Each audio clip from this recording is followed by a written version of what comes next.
all right. Sneak that in there.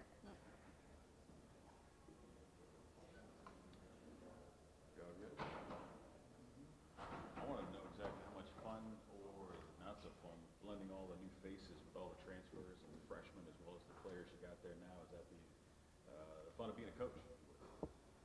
Yeah, I mean, it's fun when you have a group like I have. I have a group that's really motivated to succeed, that wants to combine with other really good players, and you know, we have returners, but we have some newcomers that are really going to impact our team. So I enjoy going in the gym every day with them. They're working really hard, and you know, hopeful that we'll have some improvements from last year. So you hit on that kind of in the air about the unfinished business, if you would, the hungry, trying to make it a little further than last year. What is the attitude? What is the hunger like on that squad to take it to that next level, get back to where you want it to be? Yeah, I think the main thing that we talk about is just trying to be as consistent as possible. You know, the season's long, and the talent in the league is high. There's a lot of teams that are really good players, really good coaches. So the consistency is where we need to improve. Be more consistent defensively, be more consistent offensively, be more consistent on the glass. And the way you do that is you compete hard with one another, and that gives you the opportunity to you know, hopefully grow as the season goes along. And you know, we want to be at our best this year in ACC play, and you know, that's something that we need to work to get to. There's such a thing as being maybe a little, you drill it into them. You want them to be tough. I mean, you want them to be grinders. You want them to come out every day and compete. Is there a point where it's too much? I mean, obviously you're the coach, you know when it is too much in practice, but is there such a thing as maybe grinding on them a little too much? Is it pulling back? How do you hit that happy middle between not burning them out? Well, I think it's just the relationship that you have with your players and with your team, and understanding that there's days you're challenging them, there's days you're pulling back a little bit, and that depends on a number of factors. Those could be physical factors. Obviously, we monitor load.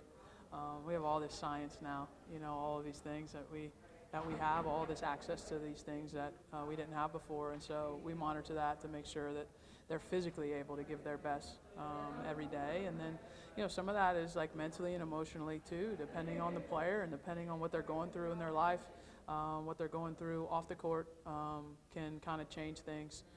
So I think it's having an understanding of all the players on your team, having a relationship with all the players on your team, and then also recruiting players that want to be challenged. You got to have players that want to be challenged, that want to get better. You're not trying to convince them at this stage, you know, that it's good to be challenged. You have to recruit that. There's been a lot of back and forth the last couple of months between Courtney and Wes, that rivalry. Courtney got in a little trouble for some comments she made. I think that's the right way, but do you feel a little left out of the drama in the triangle rivalry at the moment? I didn't know there was any drama. Okay. I've been in Australia. It happened when I was gone, or? Well, basically, she had like a comment on a podcast. She called NC State fans like classless. Actually said she'd rather play Duke. The comments kind of got taken a little out of context. Said you guys are more relevant than NC State. So it was just kind of this whole little back and forth. It really became like a big story. Which, I mean, from my viewpoint, it's kind of like, wow, we're really, you know, people really care about basketball here. I mean, how do you kind of view the rivalry in the triangle? I mean, I'll keep the back and forth between them. Sure. You know, I think they're both very, very talented teams, very, very good coaches.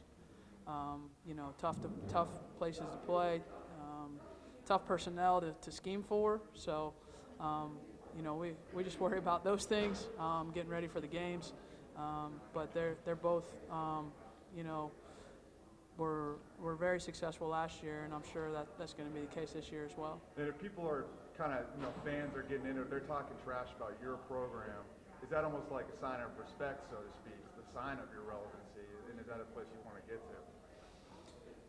Brother, people have been talking trash about me since I was playing at Tennessee, so I don't know if that's the place I need to get to. That's just been happening for a couple decades now, so I don't so much worry about that. Eric, how do you feel about that? You've been part of so many successful teams and programs. What does success look like for this Duke team? You know, I think it speaks to just being more consistent. I thought we got off to a really good start last year, and then, you know, we had some inconsistency during league play. And our goal is to have that consistency through the whole season, not just in the non-conference. So for us, it's really the whole year. We're going to challenge ourselves in non-conference. We're going to play some tough teams, but we also want to move up the standings in the ACC, hopefully, and win some more games. So that's kind of how we look at it. I don't have like numbers goals or finish goal, like we have to get to this or that. I think it's just more figuring out where your group is, and then every day working to get better.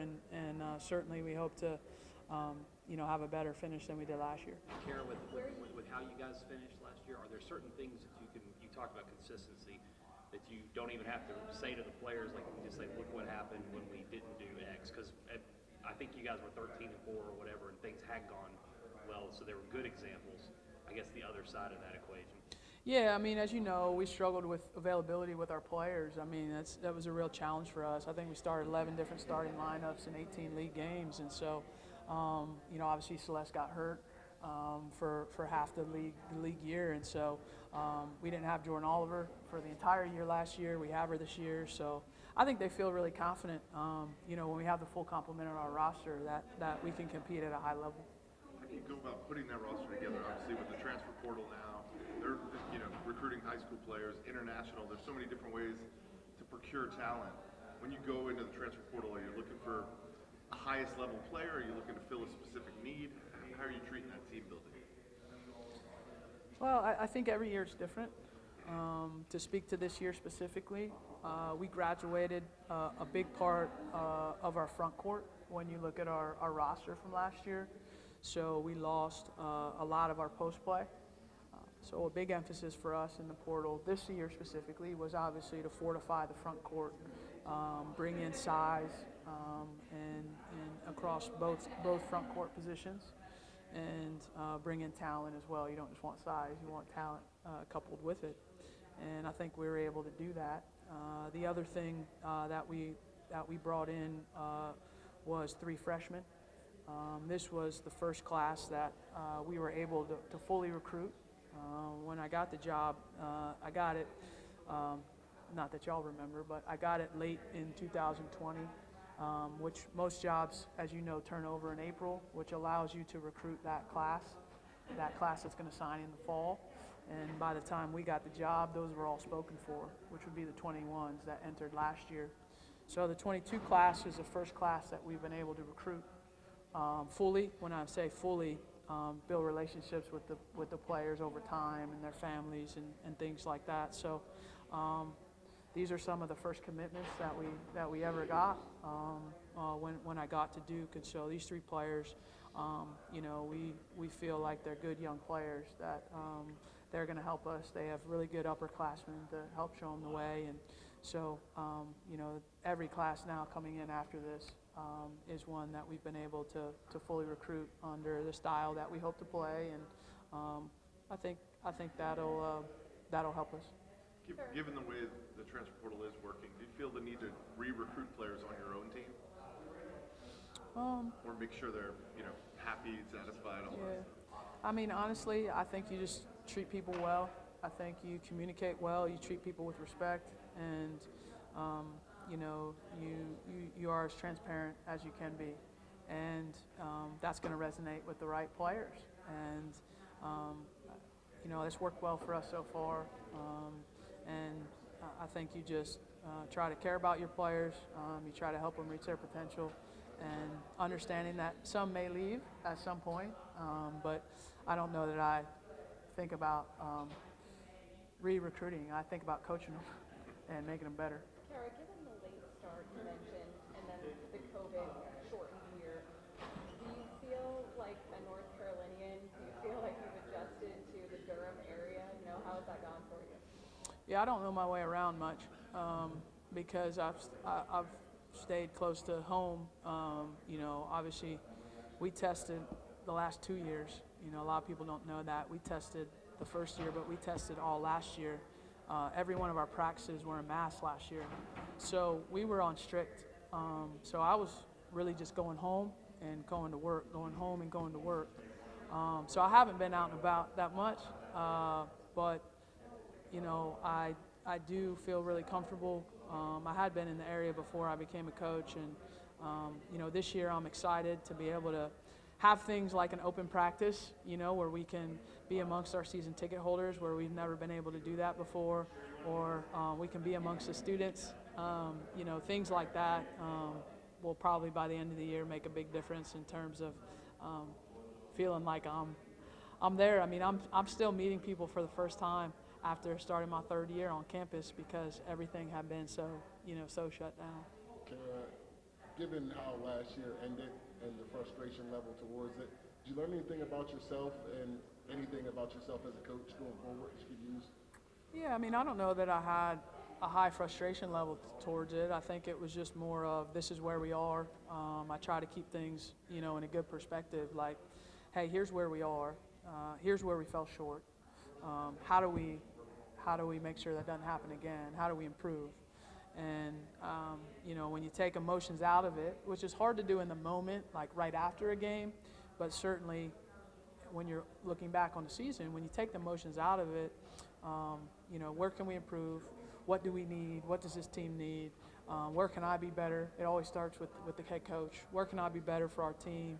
And then how can I help them be better on the court? So I just try to be as practical as possible and trying to figure out ways that I can help our players be better. What's campus like now without Coach K around? I don't know how much you interacted even when he was around, but what's the difference? What do you see? Well, I mean, he's still around, so we still, you know, we still It's see like he him. never left? Well, I mean, I'm not in their practices. You know, I don't know if he's at practices or anything like that. But Coach K is still a presence on our campus, and he's still a presence in our university. I mean, he's always going to be when you look at the impact that he had at Duke, and not just the basketball program, the entire university. How much he impacted over 4 decades. So he's still there, and he's still impacting, and he's still a great advocate for Duke and for Duke basketball. So you know, I don't. Maybe I'll feel it when the games start. To be honest with you, you know, like, and you don't see him over there on the sidelines, but you know, we still park right next to each other, and he's still around. So. What's your relationship with John Shire like? Great. You know, John is someone I respect a lot, is someone that, you know, I got to know obviously over the last couple of years in a different capacity as he was one of Coach K's assistants. But, you know, we've shared some good conversations over the last couple of years, and, you know, I'm his biggest fan. I hope they have a great year, and, you know, I know they're working hard, and he seems to be doing a great job with the group, and certainly someone that I'm looking forward to coaching with at the school for a long time. Given what you said about being able to recruit your own first class and having to practice last year in ways you probably didn't want to practice, does it kind of feel like you're